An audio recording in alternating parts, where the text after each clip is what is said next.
The Champions League starts next week. The first games are on September 14th, so you know what time it is. It's preview time.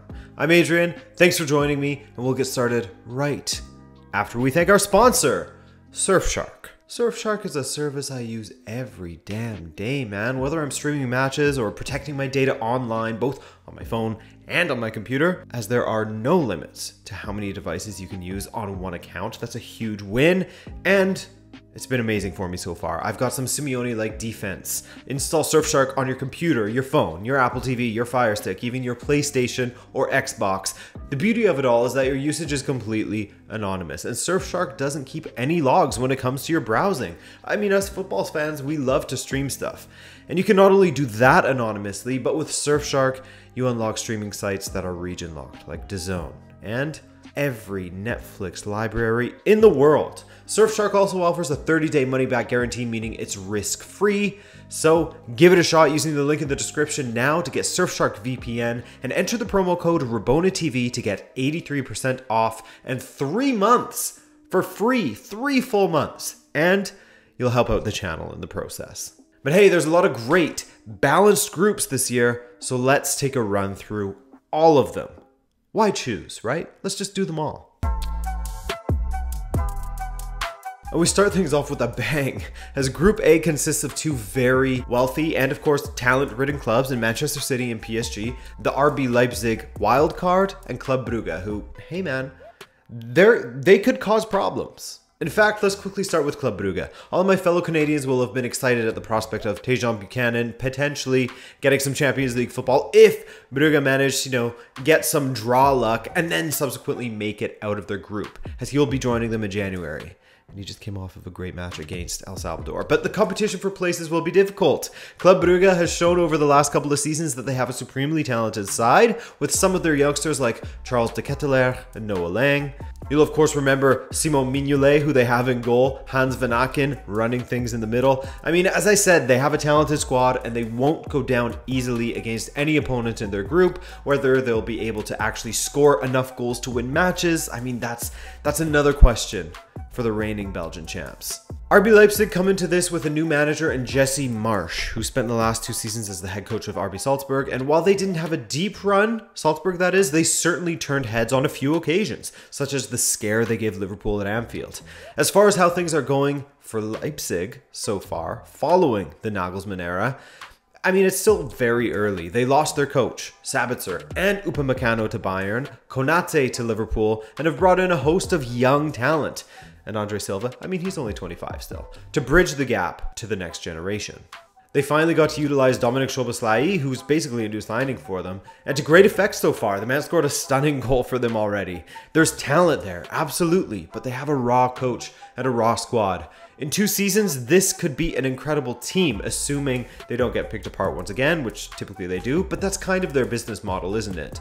Excellent recruitment and talent development, which funds moves to bring in more excellent young talent. And then there's Man City and PSG, 2 teams who splashed the cash this summer, but in very different ways. PSG, of course, brought in a host of very well-known talents, such as, just Lionel Messi, to add to the already fantastic PSG attack, Sergio Ramos, the ever-injured man, one of the best keepers in the world in Gigio Donnarumma, Jorginho Wijnaldum, one of the best wingbacks in the world in Hakimi, Nuno Mendes. I mean, that's a pretty decent window, isn't it? The question is, will Pochettino be able to get all of the balance right with this team? They won't have issues scoring goals, especially since retaining Mbappe for what seems to be one last season. But there could be issues in keeping the ball out of their own net. The defending has been a bit wayward at times to start the season. Could just be early season jitters, as they conceded 5 goals in their first 3 matches, but they got a clean sheet in their latest match, so perhaps there's signs of improvement there. Manchester City, on the other hand, had a bit of a worrying start to the Premier League season, but 10 goals scored in their 2 wins over Arsenal and Norwich will have helped fans forget about that opening day loss to Tottenham. Jack Grealish came in to add to the attack, but the rumors of them signing a striker never really panned out. Instead, it looks like that role will fall to Ferran Torres, and to be fair to him, he's looked excellent for both club and country in that role.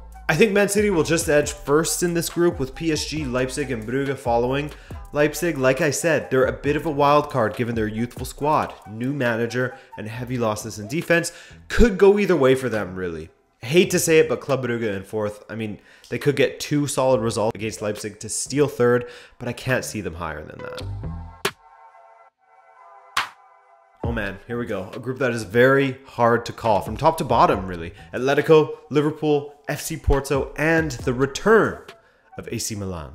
Let's start with the Rossoneri, as they're back in the competition for the first time since the 2013-14 season, in which they went out in the round of 16 against, that's right, Atletico, one of their group mates. And they will, of course, open the group against Liverpool, whom they played in 2 recent-ish Champions League finals, losing one and winning the other.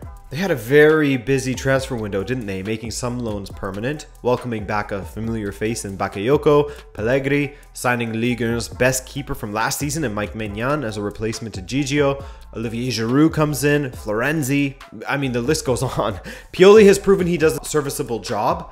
Very serviceable. The man got them back into the Champions League after all. And with the return of Zlatan, I mean, Milan are definitely an interesting club. Plus, how Giroud has been playing for them so far has been great. Speaking of returns, Atletico Madrid brought back Antoine Griezmann to the club, where he had the most success, and I would assume he was happiest. And they even managed to get him to cut his hair. My man is looking hot right now. But anyways, haircuts and expected haircut stats aside, they too were busy as they galvanized their attacking options with Griezmann, Cunha, Rodrigo de Paul. Not bad, man. Their attack has great depth. Their defense and midfield, I mean, they lost Saúl, of course, but they still have a ton of options and will continue to be a pain in the ass to score against. The 3 at the back formation seems like it's here to stay for Simeone, with Hermoso, Jimenez, and Savic. And they look all the better for it, if not having a bit of a slow start domestically. They famously ousted Liverpool a couple of years ago, right before the pandemic struck, and Liverpool had an opposite market to many of the teams mentioned. The only signing they made was Konate, who adds some much needed depth to their back line, an area they were begging for reinforcements. Literally begging for reinforcements last January. But with Klopp at the helm, you know that the squad quality aside, and let's be honest, the squad is still very good, but the quality aside, Klopp is the master of getting great performances out of his teams, as they will once again not have a very easy group. FC Porto, as I have said many times in the last year or so, sleep on these guys at your own peril. As Sergio Conceição, where he lacks in tactical nous, he absolutely makes up for in his man management and motivational skills, we'll call them. The guy is explosive, and I can't wait to see him up against Simeone. And that bleeds into his side, the kind of fight that he has. They always fight. They always provide a challenge, even for the quote-unquote big teams of Europe. But do I place them above any of the other 3 teams in the group? I'm not sure, man. This is a really tough one for them in comparison to last season's group. I think they will get a couple great results, and they could maybe edge 3rd place over AC Milan. But my goodness, will this be a tough call for 3rd and 4th. I think Atleti will take the top, as they are building a great, more fleshed out side. Liverpool in 2nd. I don't know about FC Porto and Milan. It's a bit of a coin flip, but I'll put Porto in 4th and Milan in 3rd. Cue angry Porto fans.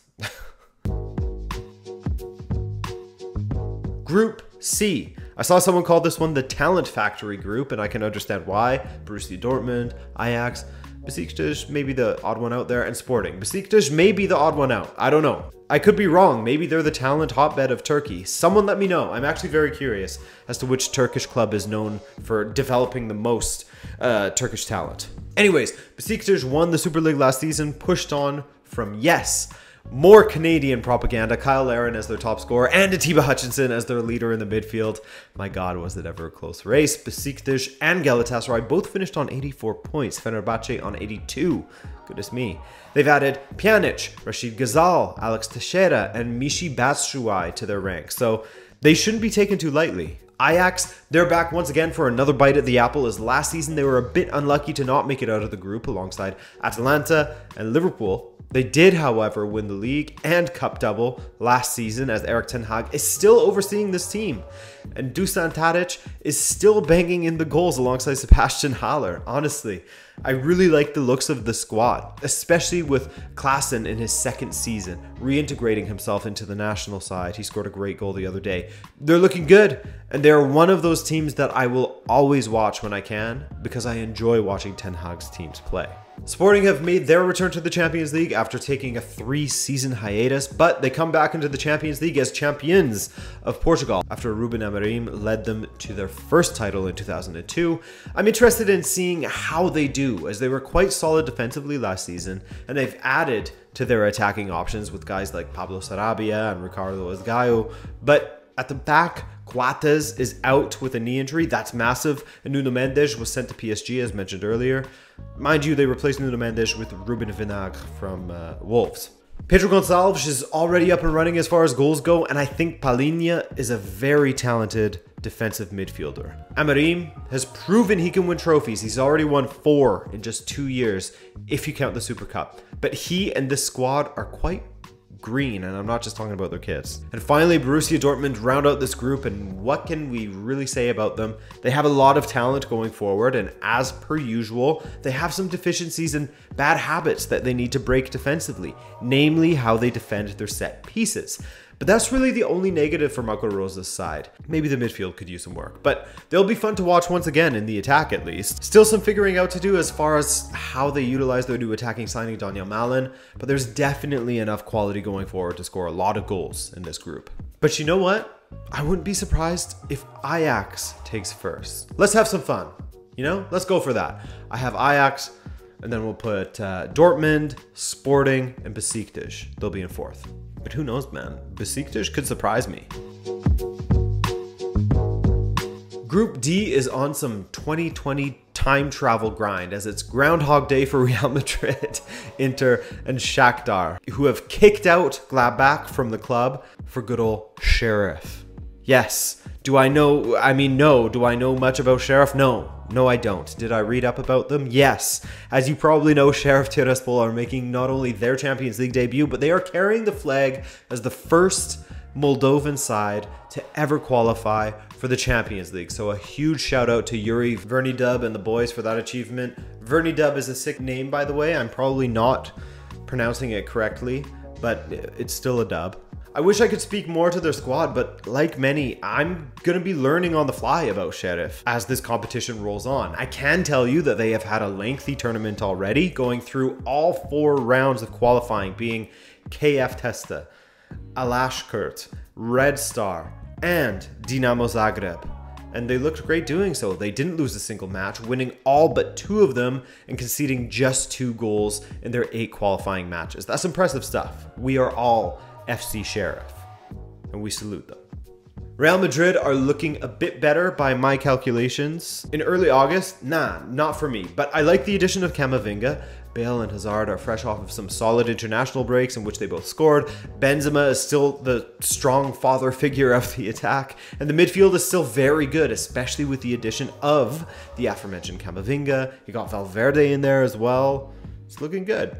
I do have some questions about their center backs and some questions about their manager, but I think that they still have a decent squad and they should be advancing out of this group, man. Failure to do so would be a colossal failure, really. I gotta give respect to Shakhtar and their new very talented manager in De Zerbi, formerly of Sassuolo, as you might remember. They were a bit fortunate to qualify, but hey, you always can use a bit of luck, and Monaco clearly didn't have any in that final qualifying game. An attempted cross from the Shakhtar player going off the heel of the Monaco defender and looping over the keeper and into the goal. That's an ouch. But anyway, Shakhtar always feel the side that can hurt you. Just ask Real Madrid about that, and Inter, who drew 0-0 with them twice last season, and both went out because of that. Shakhtar brought in Lassina Traore, who has 4 goals in 5 appearances already, as well as Pedrinho from Benfica, Marlon from Sassuolo, and others. Solid squad, and with a manager like De Zerbi, they're definitely my favorite for 3rd place. And finally, Inter, a team who saw significant losses this summer in losing Lukaku, Hakimi, Antonio Conte, and of course, Christian Eriksen. But they've actually done really well on the market to reinforce the squad while managing to cut wages and recoup some finances. According to Transfermarkt's numbers, they actually made a profit of 161 million euros this summer, despite bringing in Denzel Dumfries for 12 million, Joaquin Correa for an initial 5 million euro loan, Zinho van Huysden, who they sent on loan again, Hakan Çalhanoğlu, and Edin Dzeko on free transfers. I mean, it's great business by the great Beppe Marotta. My boy Uncle Sharma just did a video on Marotta, by the way, so make sure you don't miss that one. Inzaghi's Inter has actually looked quite good in the first few matches, and while they're yet to face a top opposition, the new signings getting in on the goals early in the season, namely Correa, Çalhanoğlu, and Dzeko, is very promising. I like what I'm seeing from them so far, and I have them continuing to excel under Inzaghi and finish in first, Real second, Shakhtar third, and Sheriff, we salute you in fourth.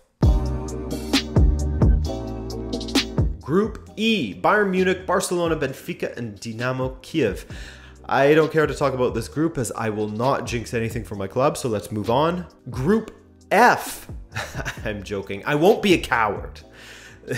The second Ukrainian side that we speak of in this video, FC Dynamo Kiev, did the double last season domestically, but their Champions League run wasn't overly memorable for them. They finished ahead of Ferencvárosi, of course, and then dropped into the Europa League, where they made it to a very respectable round of 16 berth before falling to eventual winners, Villarreal. They've had a near perfect start to their season with 5 wins and a draw, lighting up the scoreboard with 20 scored and 2 conceded after 6 matches. Crazy.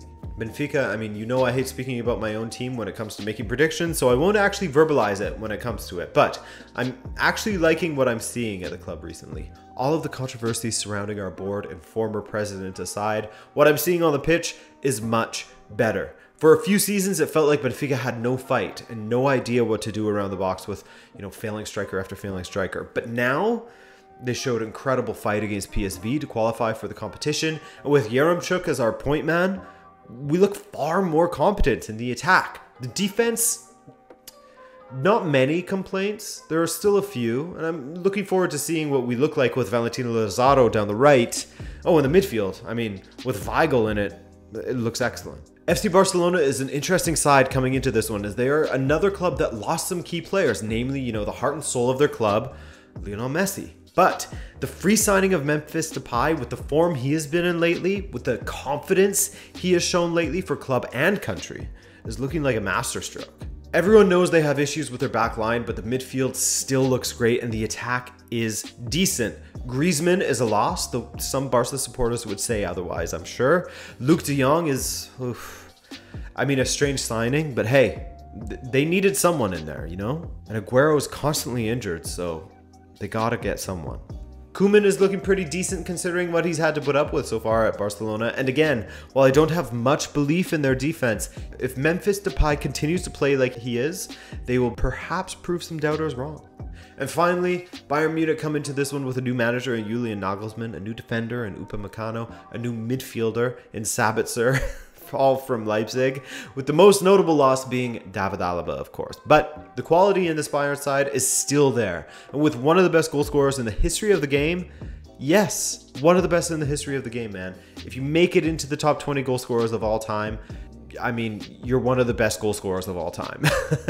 In fact, he'll likely make it into the top 12 in the next season or so. But anyways, with him in the side, they've always got a chance. Bayern don't feel as though they are, as strong as they were a couple seasons ago at the height of their powers, but I'd still expect them to take first in this group. As for the rest of the table, take a look as I have laid the gauntlet and put my name and face on this prediction with bravery, unlike those keyboard boys who taunt me. Let's go, keyboard boys. I'm ready for you already. Manchester United, Villarreal, Atalanta, and Young Boys make up Group Press F to pay respects in the chat. Speaking of, let's all pay some respects to Unai Emery and Villarreal, the reigning Europa League champions who got the better of Manchester United in the penalty shootout last May. They've had a strange start in La Liga and would have bested Atletico Madrid to have a very respectable 2 draws and 1 win, if not for a truly mind-blowing own goal at the death to give a point to Atletico. Absolute calamity, which will have been, much of the frustration for Emery last season, getting results over the line. Far too many draws for his liking, and this season, they have 3 draws from 3. That's ugh. They've definitely made some nice moves to improve the squad, but they will have to be very good to make it out of this one ahead of Atalanta, who have also brought in some talented players. Yes, they lost Romero, which is huge for them, but they replaced him with Mary Demiral from Juventus and Lovato. They brought in a great keeper in Musso. They added Zappacosta to the right flank in case Hateboer picks up another lengthy injury, and they snagged the very highly regarded central midfielder Tun Coupe Miners. You know me, I'm a Gasperini fan for all of his brilliance and faults, and I think that this season they have to win something. Will it be the Champions League? Likely not, but perhaps a deeper run than last season's disappointing ties against Real Madrid. Young boys are back again as they navigated their way through the Champions League qualifiers brilliantly under who? David Wagner. He's cropped up again following the Schalke disaster, and his first accomplishment in managing the Swiss champions was to qualify, which was huge, beating Slovan Bratislava, CFR Cluj, and Ferencváros. They haven't had the greatest start domestically, perhaps in part due to focusing on their Champions League qualification, but if their qualification form is anything to go off of, then they will be good going forward, and some room for improvement at the back, despite playing, a very defensive, what should be a very defensively solid 4-4-2. And finally, Manchester United, with the squad that United have built for Oli, the improvements they've made, they should be running away with first place in this group, and I fully expect them to. With the arrivals of Ronaldo, Sancho, and Varane, they add further quality to an already talented squad who, in all honesty, absolutely should have advanced from the group stage last season, if not for some poor results in the latter half of the group stage.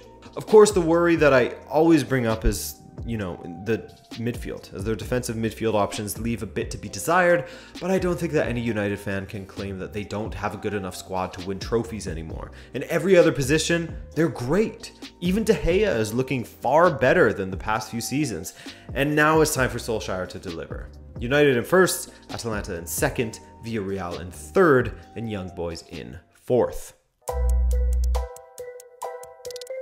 Hey, here's the good one, guys. Sevilla, FC Salzburg, Wolfsburg, and Lille. How's that sound? Nice and even, no? This is one of those groups where you can honestly just hit shuffle over and over on the placements, and each outcome you could at least rationalize, for the most part. Do I see Salzburg getting first? Probably not. There goes what I just said. But they always have a fun team with that, Red Bull DNA, that attacking style of play that Marco Rosa and Jesse Marsch both employed with extremely talented young players. They've lost a few this past summer, including Patson Daka, Mwepu, Berisha, Ramalho, and more. Their new manager, Matthias Jaisel, was promoted from their youth teams, and so far so good. I mean, he understands how they want to play. Not a single loss to his name, all wins, as Salzburg overcame Brøndby in the qualifiers, and they have a perfect record domestically. Speaking of, as do Wolfsburg, as they're currently the leaders in the Bundesliga with their new manager Mark van Bommel. He's done far better than I expected, so far at least. I mean, it's still very early, but he is already doing better than I thought he would. So credit to him, and shame on me, I guess, for now. So yes, Wolfsburg have 3 wins from 3 domestically. The defense is looking as solid as ever. And they've added some great talent to the attack this summer as well.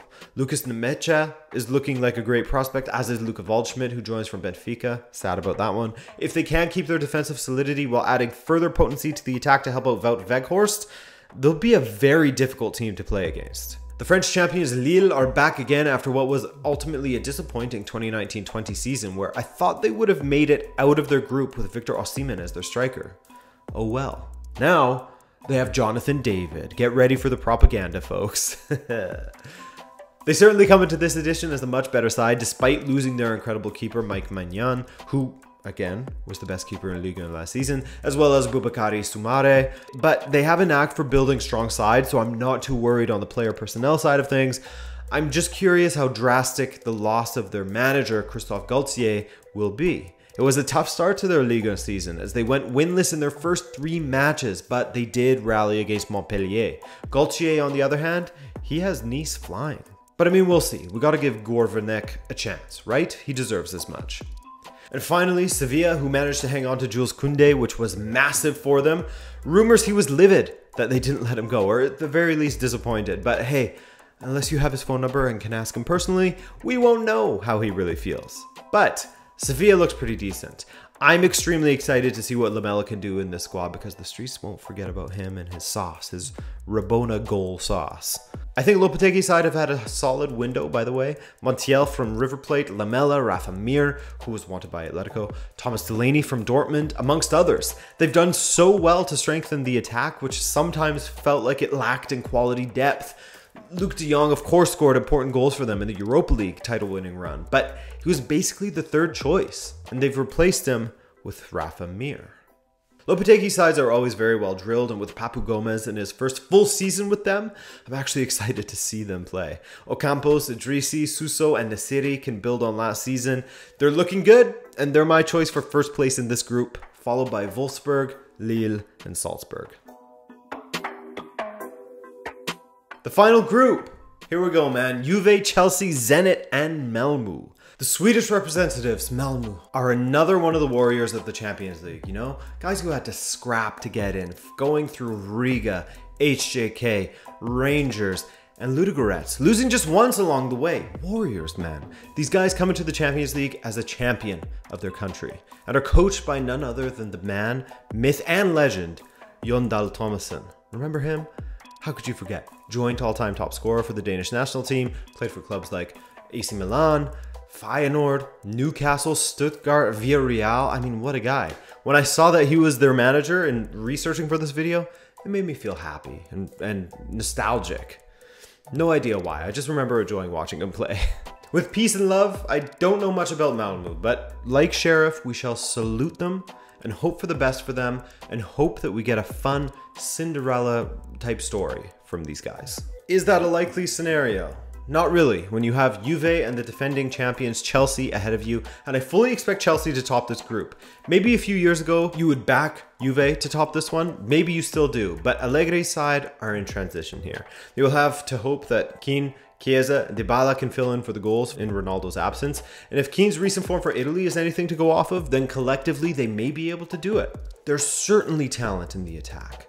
Prior to the season, we spoke to Marco Messina from Italian Football TV and CBS, and he said that in the friendlies, Allegri's side were playing more attacking football. I hope we get to see that, given the attacking talent they have. But the one area of concern remains the midfield, as they still lack in a regista or a holding midfielder. All that said, they should have enough to get out of the group in second, for sure. Zenit St. Petersburg are back again as they continue to dominate Russian football. This summer, despite rumors he could be going abroad to Lyon or AS Roma, they managed to hold on to Sardar Azmoun. With Malcolm and Zuba in the attack, they can score goals, and they have an excellent, massively slept on CDM in Wilmer Barrios. Shout out to Simon Edwards for putting me onto him.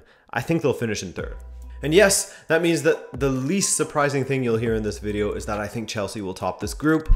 Defending champions, as I said, managed by Thomas Tuchel, who it really feels like this is a manager that is in their absolute prime right now.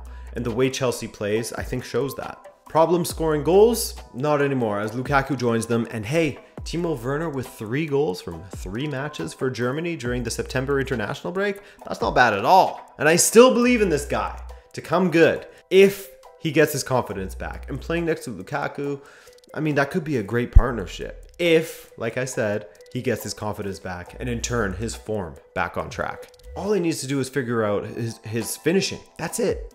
Chelsea also strengthened the midfield by bringing in Saul as another rotation option in the midfield. I mean, he was ever present at Atletico, so to bring him in mostly as cover, that's luxury, my friend. But yeah, not a lot to say about Chelsea that differs from my previous statements about them. I have them as favorites for the Premier League and favorites to win the Champions League as well. They're just incredibly well drilled under Thomas Tuchel. They defend well, they attack well, and then they added Lukaku.